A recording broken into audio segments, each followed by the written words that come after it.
All right, Bassline Breakdown for Quiet. It's a pretty simple song, moves around quite a bit, has a lot of kind of ghost notey groove pattern. If you're not really into stuff that really kind of moves around with a lot of ghost note kind of things, this might be a pretty cool song to start kind of getting into that. A lot of like guys like Jocko Jamerson, a lot of these guys do a lot of this kind of ghost notey extra picking thing. It's kind of like what makes you groove harder, what makes things feel a little funkier. And I do a good amount of it on this. It's not too crazy, but I do it enough to where somebody that's just kind of getting into bass playing like that, this might be a perfect song. So let's get into it. It starts on the 16th fret on the 2nd string. It does a little. That's all it is. Nothing crazy. That's how the song starts out. 1, 2, 3, 4. You know, it's at the same time Dryden says that as the guitar riff's going. Anyways, goes from there. And it goes straight into that riff. Okay. Now this is where the ghost notey kind of groove thing starts. It's mostly all in the verses. Is kind of like the funky part of this song. So the first riff is going to start off on the 9th fret, or yeah, the 9th fret of the 3rd string, and then it's going to go down to the 7th fret of the 4th string, and it's going to do a little ghost note thing first. Actually, all these figures are going to have this ghost note thing at first, so you might want to pay attention to it. So it's going to go. So that was the first ghost note.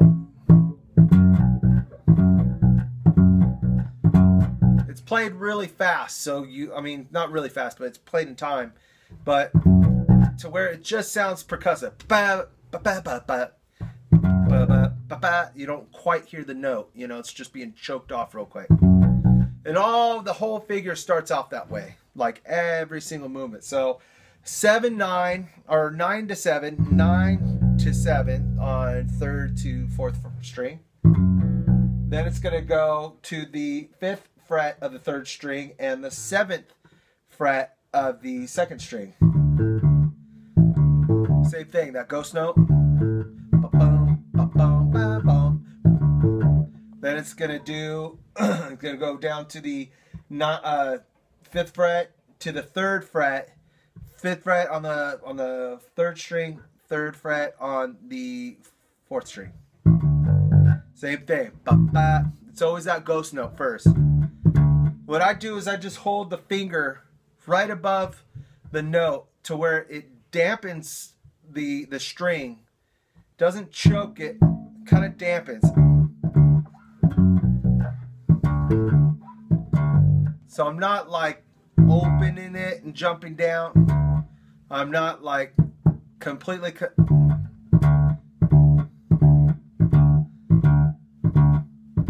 see how my finger's up and then it pushes down? That's what's kind of happening here. You'll see my finger comes down right after like the 2nd attack note. Okay, so we got that riff. Then it comes up to. So we got, it's a minor figure. It's like a minor scale figure. 1, 2, 3, 5, back to 3. So that's 3rd fret, 5th fret, 6th fret on the E string, which is the 4th string, then the 5th fret on the 3rd string, back down to the 6th fret of the 4th string. So it has that little.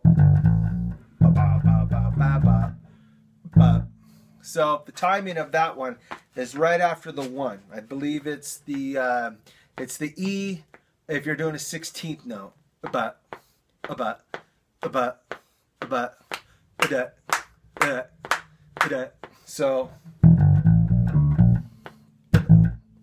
So when I come down, that's the 1. So that's the note it is.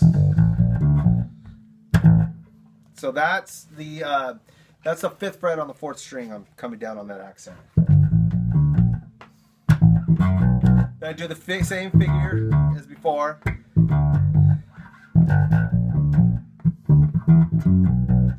So that part.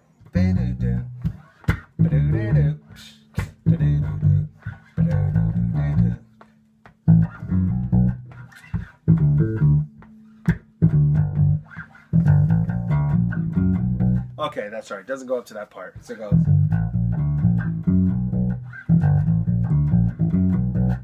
So I climb back up, just like before, but I jump straight to the riff again. So I turn it around right there.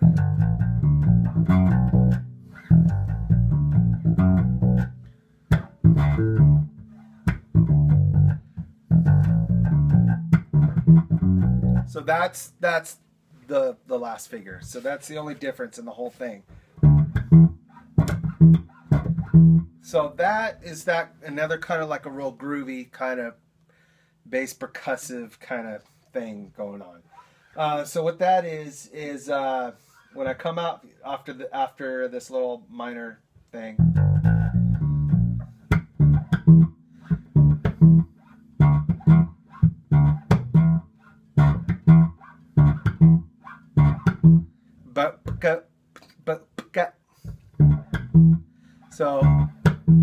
So that's what I'm doing. I'm hitting the 5th fret on the 3rd string up to the 7th fret on the 3rd string, but I'm doing this.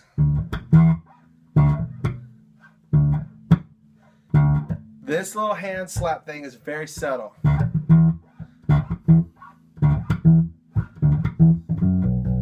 And it comes pretty quick, so it's kind of, that's what's going on there.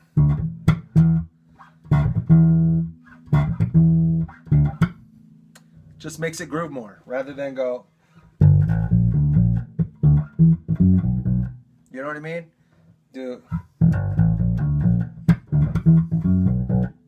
Just makes it a little funkier. So that's what's happening there. Then it goes back. So that's when we start going. That's like basically the turnaround going into the chorus. So I don't make it to the G this time. I just stay on the D, the 1-5 of D, and then I go, from 7-5-3 on the 4th string, the octave, which is the 5th string or the 5th fret on the 2nd string, wide open.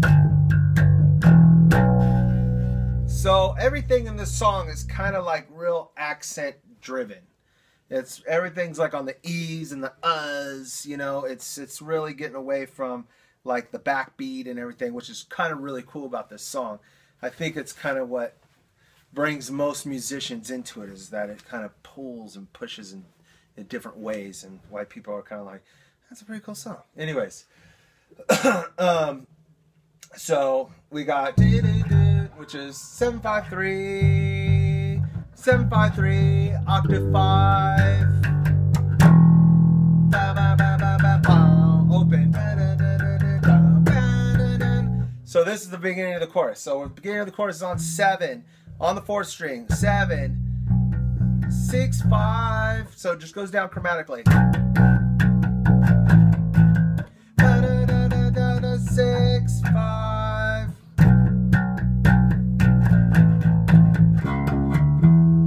So it's a little major figure there.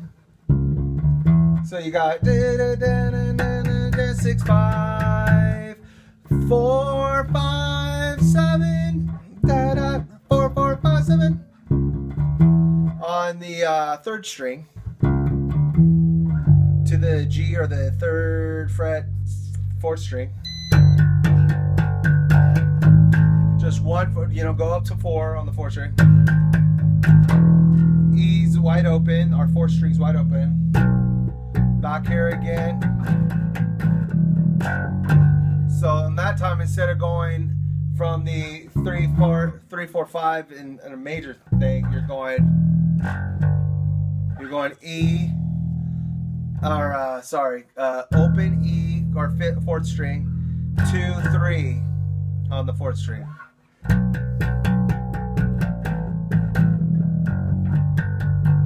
Then 4.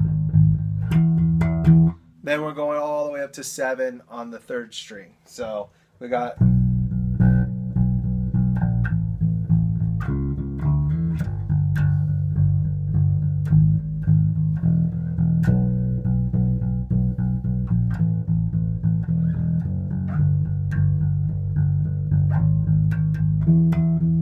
So that's actually, it's a half chorus. The first one's a half chorus.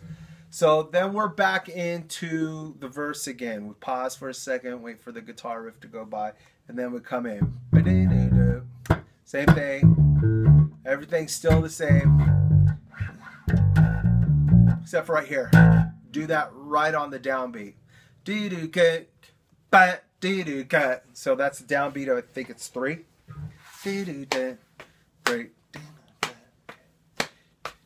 Yeah. So yeah, that's what it is. So anyways. So like before, we were waiting for the E of the 16th, no, the second 16th note. Now we're just doing it right down on the downbeat on the beat. Back into the same thing game.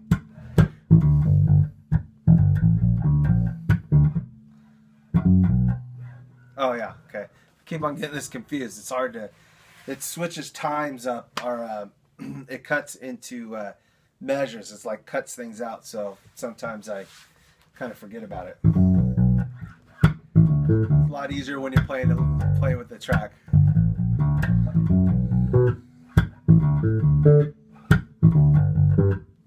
So on that thing, I'm doing the same thing, but all I'm doing is adding the octave when I get down to the note. So the octave, 2 strings apart, 2 frets away. So on the first one, I'm going from that 9 to 7.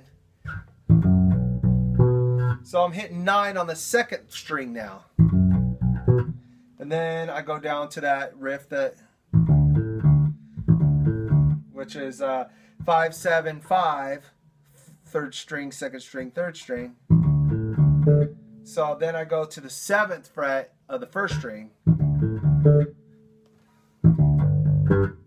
So same thing here, 5th fret, 3rd string, down to 3rd fret, 4th string. Then I do the octave, which is the 5th fret on the 2nd string. That's the same. So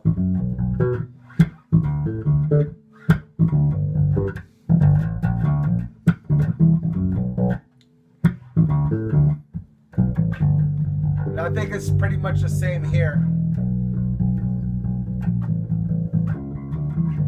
We got all this.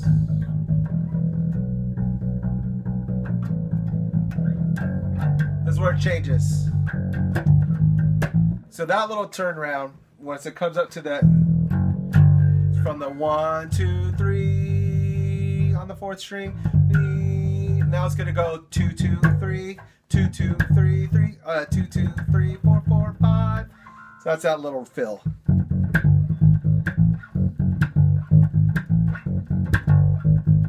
See how I always do like the beat in between when I'm not playing, instead of doing a rest. Hitting a ghost note with my fingers. That's another thing that makes it funkier, you know, because it would sound like this without it. But I do. See how I'm always like.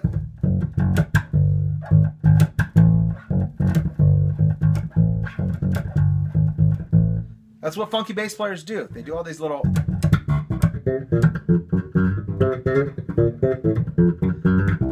You know, they do all this little. That's what makes things funky. So that's what I'm doing through this song, just to kind of funk it up a little bit. So.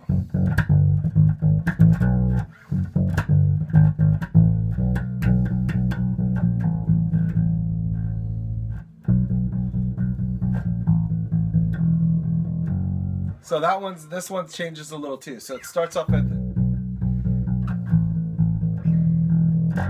stays on the 2, the open E or open 4 string to the 2. So then it does the octave, which is on the 4 and the 2nd string, 4th fret, 2nd string. Then up to the 3rd string. Sorry, I got hiccups. Then up to the 3rd fret on the 4th string. Does a little bop on the 5th fret on E. And we're back into the chorus. which is the same as the last one on the first chorus, the half chorus. That was the last part.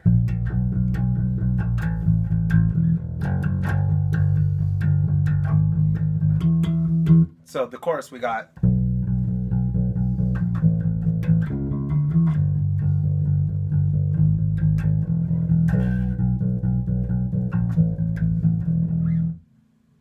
Oops.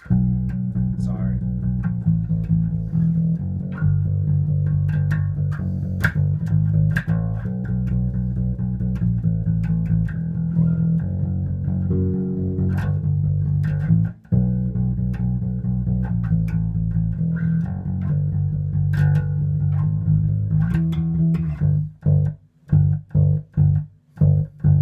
So now that those accents, those three different parts, it's basically the first one's, so there's single strokes, and that's the rhythm. Ba, ba, ba, ba, ba, ba, ba. All on the 3rd fret on the 4th string. Then I go to that's the first one. Then it goes to the 3rd fret, 5th string, 5, 7, 7 of the 4th string,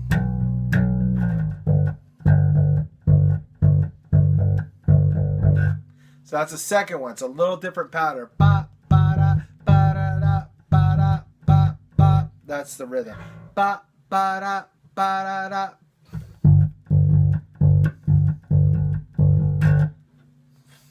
Man, I don't know what it is. Sorry.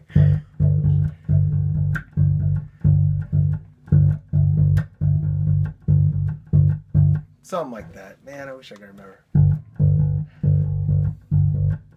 I think that might be it. Ba, ba, da, ba, ba, ba,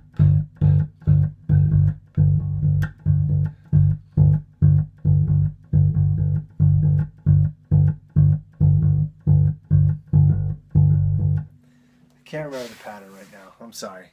Anyways, goes back to this thing again.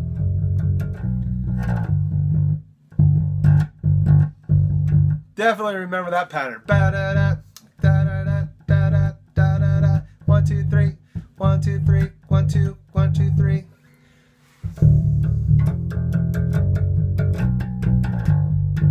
Then it does a combination of the first one and the third one. Thank God, because I can't remember the second one. I'm sure if I listen to it real quick, I'll get it. You know what? As a matter of fact, let me find it real quick. Let me see if I can find it.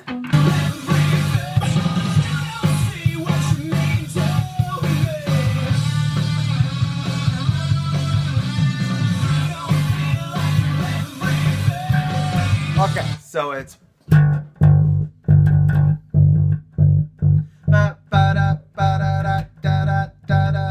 so it's kind of like the second one, but at the beginning when it starts with just one, rather than da da da with the 3. So that's it. 1 1 2 1 2 3. I think that's it. So that's the rhythm.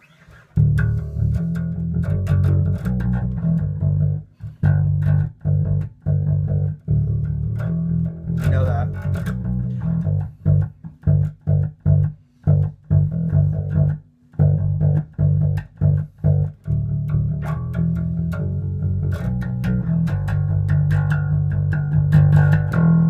So that's the whole bridge part, and then it goes back into the chorus, which is exactly the same chorus as the second one.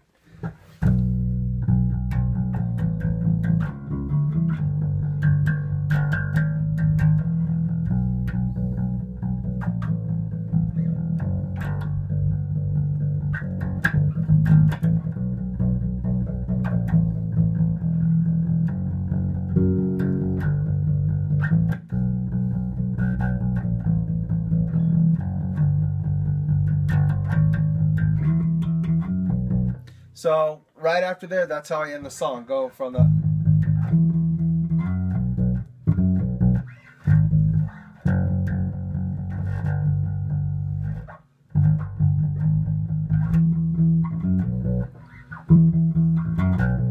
that's it. And I just end the song like how the first riff begins.